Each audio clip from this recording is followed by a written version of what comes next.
असे रस्ते जर पूर्ण झाले तर फक्त आणि फक्त किती तासात येऊ शकतो आपण.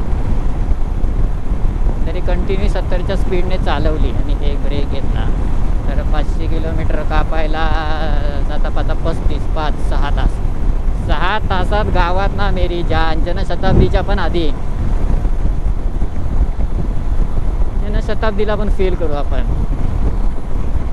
फक्त एकदा कोणीतरी लक्ष घातला पाहिजे. बाई कोणीतरी काम करा प्लीज. मी पाया पडतो तुमच्या. तळवे चाटायला तयार आहे मी, फक्त रस्ते नीट बनवा. ती ट्रेनची वेटिंग लिस्टची कंटाळा आला बाई. दरवर्षी बसा 3-3 दिवस टिकटी काढा, सिनियर कोटा, हा कोटा तो कोटा, तरी पण काय मिळत नाही.